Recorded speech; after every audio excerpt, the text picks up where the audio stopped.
What's going on YouTube? My name is Mr. Crippled, and today I want to go ahead and talk about Poseidon's aspect. Now before we get into the video, don't forget to like, comment, and subscribe, and if you want to keep up with any future content, I will be leaving a link to my Twitch and my Discord in the description below.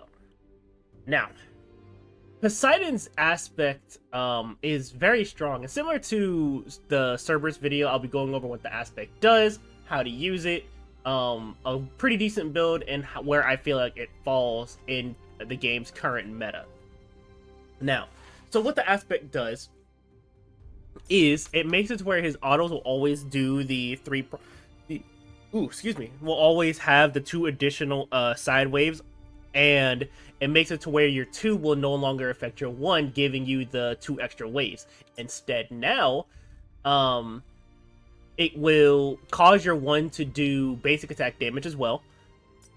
Your 2 will pierce enemies, and the 2 side waves will converge onto the primary fire. Let me go ahead and show you what that looks like, because it's a little bit complicated to explain it, but it's a lot easier to show it.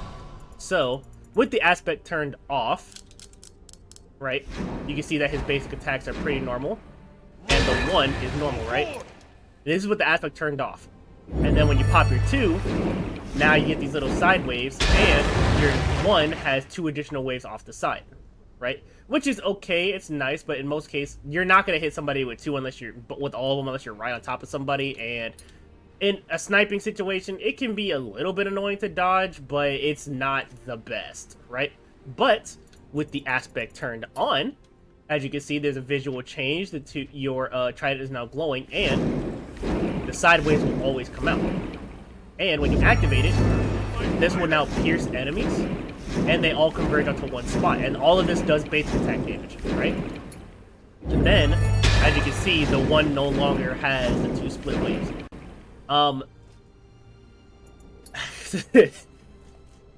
This aspect is kind of stupid. I'm going to be just 100% honest with you. It's kind of dumb. Because the trade-off, the whole point of the aspect, it's supposed to take something away to make you play differently. But in all honesty, this just makes Poseidon complete, because you never really needed the side waves on the 1 anyway.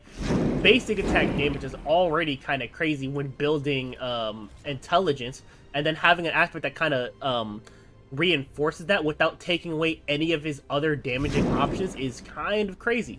And so people have been taking him to ADC, as they should have, because with this buff, you want to build him like an ADC, or even like a mage, so if you want to go mid. But the buffs that you get from this is just ridiculous. And the whole thing with the piercing waves, right? Let me go ahead and show you what this means. So, when I say it pierces waves, I mean it gives him cleave autos. For no reason. Now he has cleave autos that they can hit the entirety of the wave, when he already had very safe and very good clear.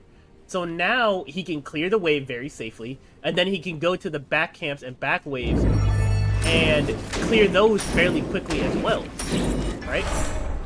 So now he's one of the fastest gods. He's one of the faster gods in the game. He has very dumb clear, and he has very good damage. And now he has flexibility to be either a carry or a support. Not a support, or a mid.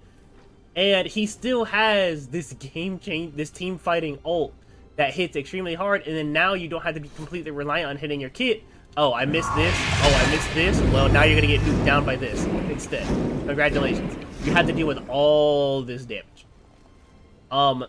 And so far, I've been playing a lot of games with him, and he feels fantastic. I think this is actually complete Poseidon. This is kind of similar to how Khepri ended up becoming complete by his aspect coming into the game. So, Poseidon is definitely going to be a threat. I don't know where he's really going to fall on a tier list per se Your middle tower in upcoming games. Because he does have one glaring issue in that he can get locked down pretty easily because he doesn't have any slow immunities. And because he also doesn't have any real run moves, he can get shut down before he can really get started. But he does have a lot of relative safety, so it's not a huge trade-off, because he can still poke very safely. And then when he feels like it, he can just pop his 2, get a lot of movement speed, and then just auto you down whenever he needs to. Okay, so let's go ahead and talk about 2 builds. One is kind of similar to a mage build. It's gonna have some hybrid items in it. It's gonna have a little bit of crit. It's gonna have a bunch of stuff. So let's go ahead and get into that one first. So what I've been running lately under attack. is Gilded Arrow, because for some reason crit with this character hits extremely hard, so I like going this item. And plus, since he has a lot of safety, you don't really need to worry about the sustain too much, and it makes his autos hit harder, and you're definitely gonna need that with the type of build we're gonna go. So the first card you want to build is Dagger Frenzy. Since he is going to be an ADC, his autos do scale mostly with strength, as with all gods. It does have some intelligence scaling, and you are going to be having some intelligence built into this kit, because, you know, you still want your other abilities to hit fairly decently hard, right? So after this, I like going into Bracer. Where is it? Your middle Bracer the tower Abyss. is under attack. Because now whenever you pop abilities, your basic attacks are going to do even more damage. And because you have a stim that makes your basic attacks do damage, popping this and then popping this is going to have you nuke very, very early. And then after this, since you are going to be going crit, I do recommend going into Demon Blade. Your next crit card's not going to be built until either 5th or 6th card, so you're not going to worry about that right now. After this, you're going to want some pen, and I like going Dominance here because it makes your basic attacks do more damage as if they had less protections. Your middle tower is under attack. If you don't want to go Dominance, you can go Kin Size instead, or you can go Executioner instead. Either way, you need something to kind of help you deal with the tanks, because they are going to be building against you at this point. So Executioner, Quinn Size, or Dominance. Again, personally, I like Dominance here, and it's been giving me the most run for my money. And then Quinn Size. And then your last card is going to be Deathbringer, obviously, because you want to have your crits hit as hard as possible. This is the kind of build that I've been running on my ADC Poseidon for a while. Oh, and the best part about this is that because you have these 3 prongs going all the time, your tidal waves are basically always going to be full, which is really great for him. Your middle tower is under attack. His tidal waves do increase your movement speed, and it makes your abilities to hit harder. So keep that in mind. So with this build, you're not only gonna be able to nuke towers, you can still do damage to some tanks, and you have you still have enough ability damage to where your abilities will still be scary. So like if you just do this, they're already below half before they even hit the ground. Deicide. Right? And then when you come into an auto battle, Double kill. yeah, they can't. Like, this build is very, very strong. Your middle tower is under attack. Triple. Now the other build that I have Deicide. recommended is a non-crit build, and give me 1 second to go ahead and reset everything, because, you know, jungle practice still isn't the best because you can't sell your starter items. So I gotta pause here, and then I'll show you the other build that I like to go. Alright, so like I was saying earlier, this is the build that I would recommend for you if you want to go more of a intelligence build. That way you can still play off your abilities while still having some pretty crazy autos.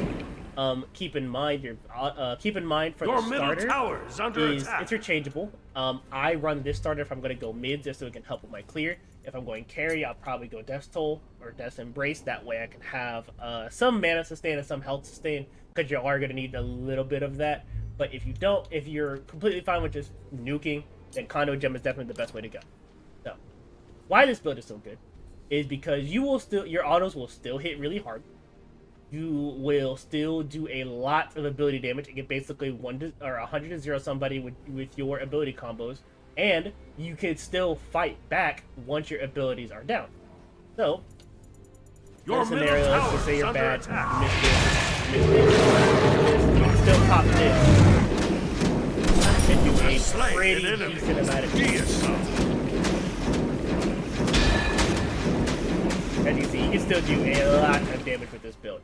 So, I think Poseidon is actually perfect, is dang near perfect now. I think this god is very, I don't think he's overtuned now, but I definitely think he's very strong. He's probably going to see some nerfs in the future, because I don't know if they intended for his damage numbers to be this high. But if it is, very good for Poseidon, and for people who love this character. But again, thank you all for watching. Let me know what you guys think in the comment section below, and who you want me to do a video on Your next. middle Thank tower y'all, is under and take attack. care.